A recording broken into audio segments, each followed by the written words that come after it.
Hello and welcome. তোমরা দেখছো জিএসএমএস biology.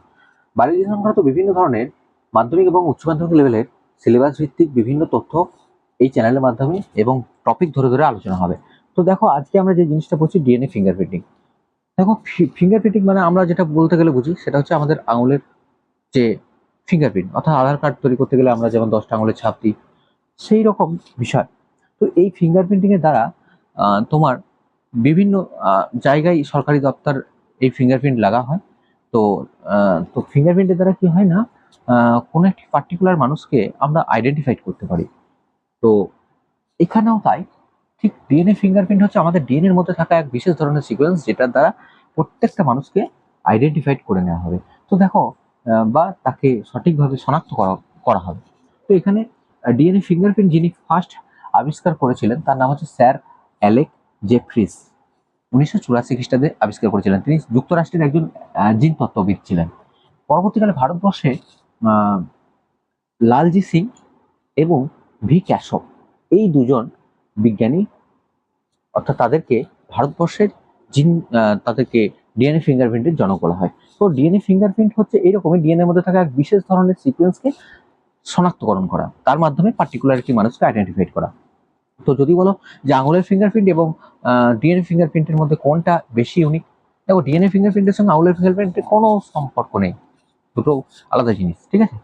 তো ডিএনএ ফিঙ্গারপ্রিন্ট এবং আমাদের আঙুলের ফিঙ্গারপ্রিন্টের মধ্যে আমাদের ফিঙ্গারের যে ফিঙ্গারপ্রিন্টটা আছে, মানে অ্যাকচুয়ালি ফিঙ্গারের তোমার যে সিকোয়েন্স আছে আর কি, এটা কিভাবে সৃষ্টি হয়েছে, এখানে যে দাগ দাগ দেখতে পাও তোমরা, সেটা সৃষ্টি হয়েছে মায়ের গর্ভে থাকাকালীন। এগুলো যখন আমরা এইভাবে থাকি কিংবা বিভিন্ন রকম শেপে আমরা থাকি, তখন বারবার বারবার এটা অনেক দিন ধরে থাকার ফলে এগুলো সৃষ্টি হয়েছে। তো দেখো, এবার নেক্সট হচ্ছে যে আমাদের এই ডিএনএ ফিঙ্গারপ্রিন্টিংয়ে টোটাল প্রসেসটা যদি আমরা দেখি, কোনো একটা জায়গাতে খুন হয়েছে, ক্রাইম হয়েছে, কিংবা ধর্ষণ হয়েছে, চুরি হয়েছে, তো সেখানে নানা রকম ধস্তাধস্তির চিহ্ন থাকবে। সেখানে হয়তো পার্টিকুলারলি কোনো চুল, কোনো কোষ, এগুলো কালেক্ট করা হবে, দিয়ে সেইগুলো কালেক্ট করে সেখান থেকে পার্টিকুলার ডিএনএ বার করা হবে। তো দেখো, যাকে ধরো কেউ মারতে আসে, তো মারতে এলে কি হয়, সেই ব্যক্তিটা কি কোনো রকম সে প্রোটেক্ট করবে না? অবশ্যই প্রোটেক্ট করবে। প্রোটেক্ট করার সময় মনে করো যে খুন হবার সময় খুনির সে হয়তো চুলের মুঠিটা ধরেছে, তো দুটো চুল আটকে গেছে তার আঙুলের মধ্যে, দিয়ে ব্যক্তিটাকে মার্ডার করে দিয়ে চলে গেছে। তো এখন সেই খুন হয়ে পড়ে থাকা ব্যক্তির মধ্যে মনে করো দুটো চুল পেয়েছে, দুটো হেয়ার পেয়েছে। তো দুটো হেয়ার এখানে পেয়েছে, ধরো দুটো হেয়ার পেয়েছে। সেই দুটো হেয়ারের যে নিচে যে সেল থেকে আমরা জানি, সেই সেল থেকে ডিএনএটাকে আইসোলেশন করা হবে। তো সেটা কি করে করা হবে না, সেন্ট্রিফিউজ করে ডিএনএটাকে আইসোলেশন করতে হবে। এবার সেই ডিএনএটাকে আইসোলেশন করে কি করা হবে, ডিএনএটাকে আইসোলেশন করে ডিএনএ বার করা হলো। এবার সেই ডিএনএটাকে কি করা হবে, সংখ্যায় বাড়িয়ে নেওয়া হবে। মনে করো এখান থেকে একটা ডিএনএ পেয়েছে, সেটাকে সংখ্যায় বাড়িয়ে নেওয়া হবে।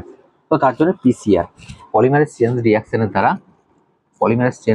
দ্বারা ডিএনএ সংখ্যা অনেক বাড়িয়ে নেওয়া হলো। পলিমারেজ চেইন রিয়াকশন হচ্ছে এরকম একটা মেশিন, সেই মেশিনের দ্বারা কিন্তু এরকম একটা মেশিন, এই মেশিনের দ্বারা ডিএনএ, যেখানে আমরা একটা কোষ থেকে ধরো একটা টোটাল ডিএনএ পেয়েছিলাম, সেই ডিএনএ সংখ্যাটাকে বাড়িয়ে নিয়ে যাচ্ছে। একটা ডিএনএ টোটাল আমি পেয়েছি, সেই ডিএনএ সংখ্যাটাকে আমরা বাড়িয়ে নিতে পারি। আমরা 50, 100, 200 যত লাগবে আমরা ততগুলো বাড়িয়ে নিতে পারি। তো আমরা এখানে ডিএনএ সংখ্যাটা বাড়িয়ে নেব। তার আগে বলে দিই তোমাকে যে আমাদের যে ডিএনএ, ক্রোমোজোমের মধ্যে থাকা ডিএনএ কে দুটো ভাগে ভাগ করা হয়। এক হচ্ছে বাল্ক ডিএনএ, বিউএল কে বাল্ক ডিএনএ। এর জন্য আমাদের সমস্ত কিছু এইগুলো নিয়ন্ত্রণ করে, অর্থাৎ আমাদের সমস্ত ক্যারেক্টার, আমাদের চোখ, হাত, মুখ, নাক, কান, এভরিথিং নিয়ন্ত্রণ করে। এটা কতটা আছে ক্রোমোজোমের মধ্যে? প্রায় 99.99%। আর একটা কি আছে, স্যাটেলাইট ডিএনএ, ঠিক আছে, স্যাটেলাইট ডিএনএ। তো এই স্যাটেলাইট ডিএনএ এটা দুটো ভাগে ভাগ করা হয়। একটা হচ্ছে মিনি স্যাটেলাইট,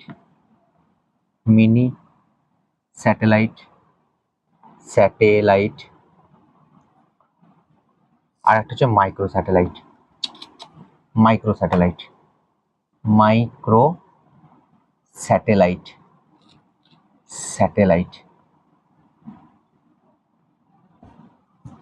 ঠিক আছে। মিনি স্যাটেলাইট মোটামুটি ধরো ওই প্রায় 60 বেস পেয়ার থেকে 200 বেস পেয়ার পর্যন্ত বড় বড় হয় এটা মিনি স্যাটেলাইটটা। এবং মাইক্রো স্যাটেলাইট, এই স্যাটেলাইট ডিএনএটা হচ্ছে রিপিটেড ডিএনএ, মানে এ এ এ এ টি টি টি টি একদম রিপিটেড হয় এটা। তো মাইক্রো স্যাটেলাইটটা মনে করো ওই ছোট, এটা মোটামুটি 8 থেকে 10 বেস পেয়ারের মধ্যে। তো এই মাইক্রো স্যাটেলাইটটাকে এসএসআর বলা হয়, সিঙ্গেল স্ট্যান্ড রিপিট, বা এসটিআরও বলা হয়, single short tandem repeat, STR. আর এইটাকে কি বলা হয়, এই মিনি স্যাটেলাইটটাকে বলা হয় ভিএনটিআর। এই ভিএনটিআর প্রত্যেকটা মানুষের আলাদা হয়, প্রত্যেকটা মানুষের ভিএনটিআর বা প্রত্যেকটা মানুষের স্যাটেলাইট ডিএনএটাই প্রত্যেকটা মানুষের আলাদা হয়, ঠিক আছে।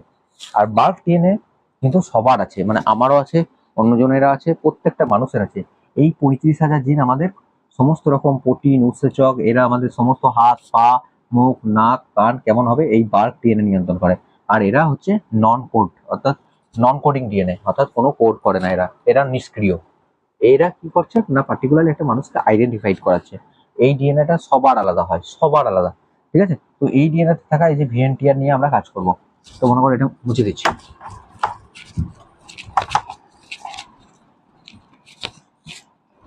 তো আমরা এই ডিএনএটা যেটা আমরা এখানে পিসিআর করে বাড়ালাম, মনে করো সেখান থেকে আমি একটা ডিএনএ নিয়ে কাজ করছি। এটা একটা ডিএনএ, ধরো এটা একটা ডিএনএ। সেই ডিএনএটাকে কি করব, এই ডিএনএ এর মধ্যে কি আছে, এই ডিএনএ এর মধ্যে আছে বাল্ক ডিএনএ আছে, ভিএনটিআর আছে, তাই তো। বাল্ক ডিএনএ আছে এবং ভিএনটিআর আছে। এবার ভিএনটিআর গুলো বৈশিষ্ট্য কি, এরা একটা জায়গাতে একসঙ্গে অনেক মানে থাকবে, রিপিটেড সিকোয়েন্স, এ এ এ এ এরকম করে কন্টিনিউয়াস চলবে, বা টি টি টি টি, এরা এ এ বা টি টি এরকম রিচ হয়, জি জি সি, জি বা সি যদি এরা থাকে একটা না থাকবে। তাহলে এখানে কি আছে, বাল্ক ডিএনএ আছে, ভিএনটিআর আছে।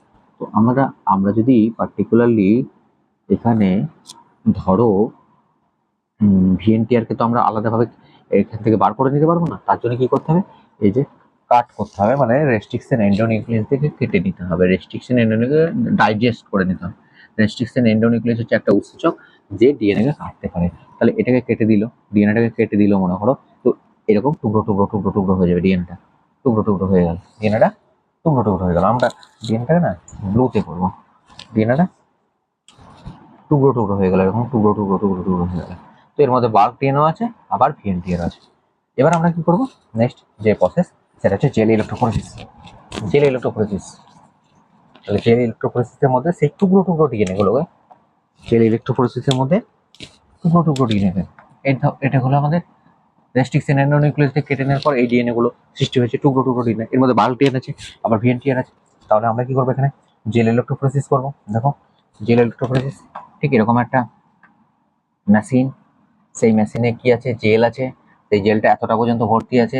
এখানে জেলটার নাম হচ্ছে অ্যাগারোস জেল, অ্যাগারোস জেল সেমি সলিড একটা জেল, অ্যাগারোস জেল দিয়ে দেওয়া হলো, ভর্তি করা হলো। এবং এর মধ্যে ডিএনএ গুলোকে এইখান থেকে নিয়ে মাইক্রোপিপেটের সাহায্যে ডিএনএ গুলোকে নিয়ে করা হলো, মাইক্রোপিপেটে তুলে নেওয়া হলো ডিএনএ গুলোকে। দেখো প্রসেসটা 3 নম্বর প্রসেস জেল ইলেকট্রো, এই 4 নম্বর প্রসেস জেল ইলেকট্রোফোরেসিস চলছে আমাদের। তাহলে ডিএনএ গুলোকে ছেড়ে দেওয়া হলো, ডিএনএ গুলো চলে এলো এখানে।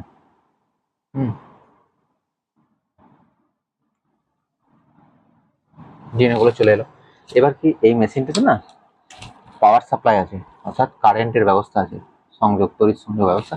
তো সুইচ অন করা হবে, আর এইখান থেকে একটা তার চলে গেছে এইদিকে, এইখান থেকে একটা তার চলে গেছে এইদিকে, ঠিক আছে। এই জায়গাটা মাইনাস ক্যাথোড, এটা প্লাস, এটা হচ্ছে অ্যানোড, ঠিক আছে। তাহলে কি হলো, সুইচ অন করে দিলাম, ডিএনএ গুলো ছুটবে, ডিএনএ গুলো সাইজ অনুযায়ী ছুটবে। ভিএনটিআর গুলো আমরা জানি সব থেকে ছোট, তো ভিএনটিআর গুলো কিন্তু এরকম ছুটবে, ভিএনটিআর গুলো আগে এসে হাজির হবে, এরকম আগে এসে হাজির হবে। এবং বাল্ক ডিএনএ গুলো পরে, বড় বড় ডিএনএ গুলো পরে। তাহলে এইখান থেকে আমরা বুঝে যাব যে এগুলো হচ্ছে ভিএনটিআর। এবার এখানে কি করবো, একটা প্লেট নেবো, জেল প্লেট, চিরুনির মতো কিছু প্লেট নেব। প্লেটটাকে নিয়ে নিচ্ছি আমরা, এটা প্লেট, এটা সেই প্লেট, যে প্লেটের সঙ্গে ভিএনটিআর অ্যাটাচ হয়ে যাবে, এটা সেই প্লেট যার সঙ্গে ভিএনটিআর অ্যাটাচ হয়ে যাবে, বাল্বগুলো অ্যাটাচ হবে না, ঠিক আছে। এবার তাহলে আমি এইটা দেখো যে আমি পরের টেকনিকটা অ্যাপ্লাই করব, অর্থাৎ জেলের এখানে কি হয়েছে, ভিএনটিআর এর সঙ্গে জেল প্লেটের মধ্যে ভিএনটিআর গুলো আটকে গেছে, জেল প্লেটের চিরুনির মতো। তাহলে এখানে ভিএনটিআর গুলো আটকে গেছে, তাহলে আমাদের ভিএনটিআর কি ডিএনএটা ডাবল স্ট্যান্ড, তাহলে এরা আটকে গেছে এরকম। আটকে গেছে, আটকে গেছে। দিয়ে এই জেল প্লেটগুলোকে আমরা এখান থেকে তুলে নেবো। এবার আমরা জেল প্লেট তুলে নেবো। তাহলে জেল প্লেট তুলে রাখবো কোথায়? নতুন একটা টেকনিক অ্যাপ্লাই করবো, সেটার নাম হচ্ছে সারদান ব্লটিং। নতুন টেকনিক, দেখো ভালো করে লক্ষ্য করবে। আমরা এটাকে মুছে দিই। হ্যাঁ, আমরা শুধু প্লেটটাকে, জেল প্লেটটাকে রাখবো, বাদ বাকি সব মুছে দিই, বুঝে যাবে। ডিএনএ নেগেটিভ চার্জ ছিল, সেই জন্য প্লাসের দিকে রান করেছিল। দিয়ে তারপরে জেল প্লেটের সঙ্গে ডিএনএ অ্যাটাচ হয়ে গেছে। আমি ডিএনএটাকে কিসে জন্য গেছিলাম? ব্লুতে। তাহলে ব্লু, দেখো জেল প্লেটের সঙ্গে ভিএনটিআর গুলো অ্যাটাচ হয়ে গেছে, ঠিক আছে। এবার নেক্সট যে মেশিনটা, যে টেকনিকটা আমরা অ্যাপ্লাই করছি, সেটার নাম হচ্ছে সারদান ব্লটিং। এই ব্লটিংটা একটা এমন একটা পদ্ধতি যেটা পার্টিকুলার ডিএনএ সিকোয়েন্সদের আলাদা করে দেওয়া হয়।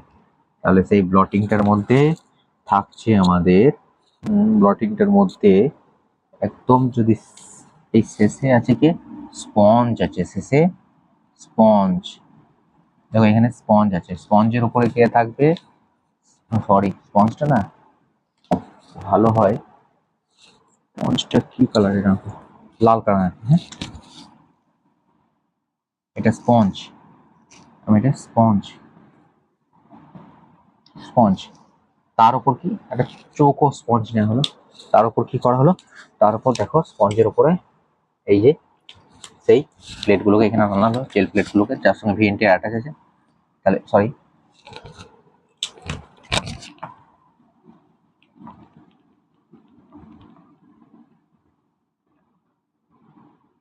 এখন এর সঙ্গে কে অ্যাটাচ আছে? ভিএনটি।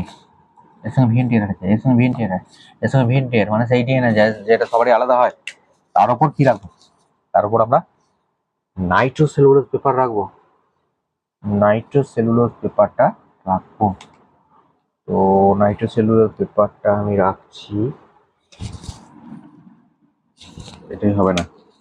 নাইট্রোসেলুলোজ পেপারটা, নাইট্রোসেলুলোজ পেপারটা ধর, এইটা নাইট্রোসেলুলোজ পেপার, এইটা নাইট্রোসেলুলোজ paper.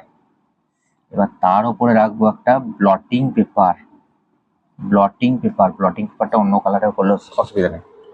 Bloating paper, bloating paper.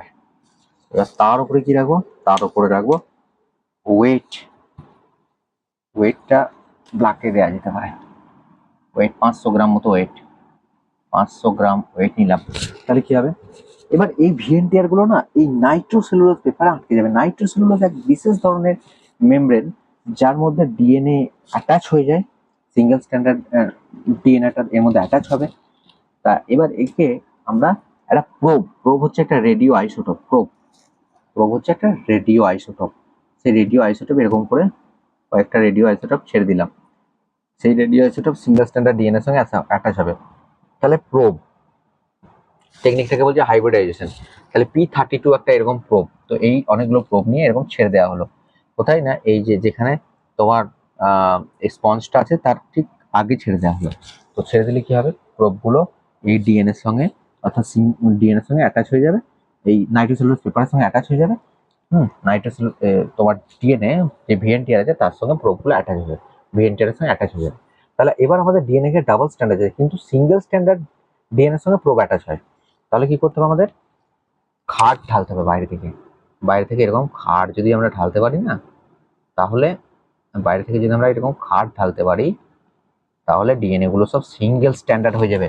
Single standard হলে প্রোব অ্যাটাচ হবে, দিয়ে ওটা নাইট্রোসেলুলোজ পেপারের গায়ে আটকে যাবে। তাহলে আমি দেখো এখানে নীল রঙের ডিএনএ গেছি, তাহলে এইখানে ডিএনএ গুলো সিঙ্গেল স্ট্যান্ডার্ড হয়ে এই নাইট্রোসেলুলোজ পেপারের গায়ে আটকে গেল, আর তার সঙ্গে প্রোবগুলো যুক্ত হয়ে গেল, প্রোবগুলো যুক্ত হয়ে গেল, প্রোবগুলো যুক্ত হয়ে গেল। এবার আমি কি পাবো দেখো, এইটাকে টোটালটাকে মুছে দেবো, হ্যাঁ, দিয়ে শুধু নাইট্রোসেলুলোজ পেপারটা আনবো।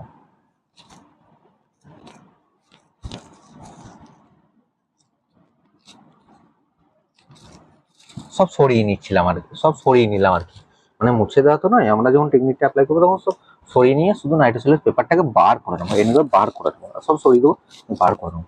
এবার আমি এই পেপারটাকে, নাইট্রোসেলুলোজ পেপারটাকে এখানে আনছি, হ্যাঁ এখানে আনছি। আমি এটা ব্লু কালারে আঁকবো না, এটা ব্ল্যাক কালার আঁকবো, না রেড কালার আঁকতে পারি। এটা তুমি কালারটা এখানে আমাদের ব্ল্যাক আছে, আমি তো যদি রেড কালার আঁকি অসুবিধা, আঁকতেই তো পারি। সেই পেপারের কালার আলাদা হয়, সেটা আলাদা হবে।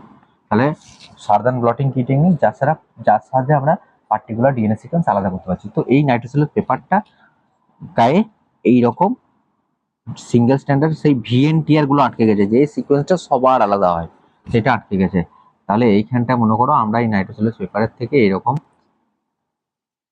পেলাম পার্টিকুলার সেই মানে ঘটনাস্থল থেকে যে ডিএনএ পেয়েছিলাম তার সিকোয়েন্স, ঘটনাস্থল থেকে যে কোষটার ডিএনএ পেয়েছিলাম তার সিকোয়েন্স, পার্টিকুলার ভিএনটিআর এর সিকোয়েন্স, এর দ্বারা ভিএনটিআর দ্বারা আমরা পার্টিকুলার মানুষটাকে শনাক্তকরণ করবো। তাহলে 0 1 2 3 4 5 6 7 8 9 10 এরকম করে এইখান থেকে কি পেলাম, আমাদের ব্লু কালার ডিএনএ পেয়েছি। দেখো আমি এখানে 4টে এঁকে দিচ্ছি। আমি 1 1 1 এ দেখতে পেয়েছি, 3 এ দেখতে পেয়েছি, 5 এ দেখতে পেয়েছি, 8 এ দেখতে পেয়েছি। ঠিক আছে, এরকম ধরো 8টা ঠিক এরকম পজিশন আছে, 8টা ঠিক 4 আর 8 এর মাঝখানে এইখানে এরকম। এবার আমি তাহলে এটা ঘটনাস্থল থেকে যে কোষটা পেয়েছিলাম সেখানকার ডিএনএ, সেখানকার সেই চুল থেকে যে ডিএনএ বার করলাম তার ভিএনটিআর, পার্টিকুলারলি এটার দ্বারা এই ভিএনটিআর নাইট্রোসেলুলোজ পেপারের সঙ্গে অ্যাটাচ আছে। তাহলে নাইট্রোসেলুলোজ পেপারের মধ্যে আমরা যে ভিএনটিআর পেলাম নাইট্রোসেলুলোজ পেপারের মধ্যে, তার ভিএনটিআর অর্থাৎ ভিএনটিআর দ্বারা আমরা পার্টিকুলারলি মানুষটাকে আইডেন্টিফাই করবো। ঠিক আছে, তাহলে এটা আমরা ঘটনাস্থল থেকে পেয়েছি। এবার কি পুলিশ নানা রকম তদন্ত করবে, বিভিন্ন লোককে জেরা করবে, অনেক সূত্রপাত কাজে লাগাবে, তারপরে ধরো মোবাইল এটা ওটা আত্মীয় স্বজন বিভিন্ন লোককে জিজ্ঞাসাবাদ করবে, দিয়ে দেখা গেল কি হলো না, পুলিশ 3জনকে অ্যারেস্ট করেছে, 3জনকে অ্যারেস্ট করেছে। ABC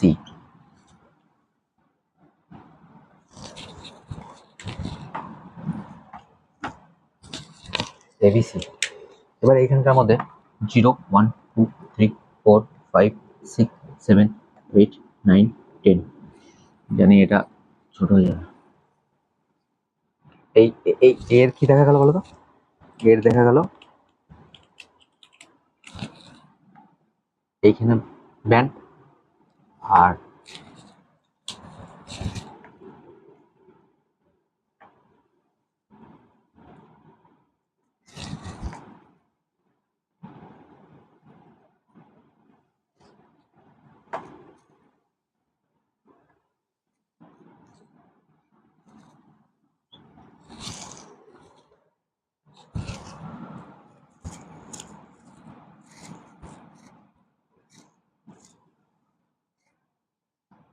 আমরা সিটা না একটু এই নিচে আঁকছি, অসুবিধা নেই।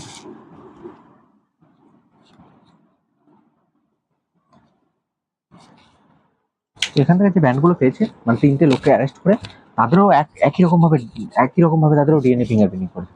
তো তাদের দেখো একটা এসছে 1 নম্বরে, একটা এসছে 5 নম্বরে, একটা এখানে এসছে 4 নম্বরে। ঠিক আছে, আর বিএডটা এসছে কিরকম, বিএডটা এসছে মনে করো, বিএডটা এসছে মনে করো এই 1 নম্বরে,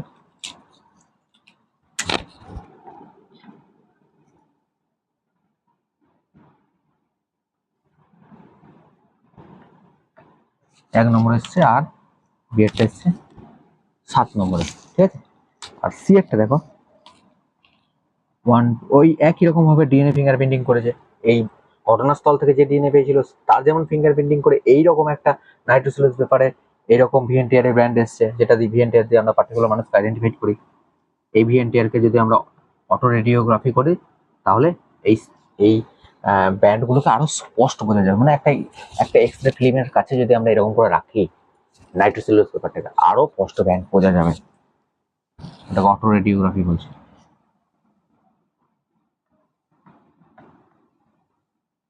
10 10 তাহলে আমাদের কি হলো, এবার সি এরটা দেখো, সি এর ক্ষেত্রে কোথায় পাচ্ছি না, 5 একটা পেয়েছি,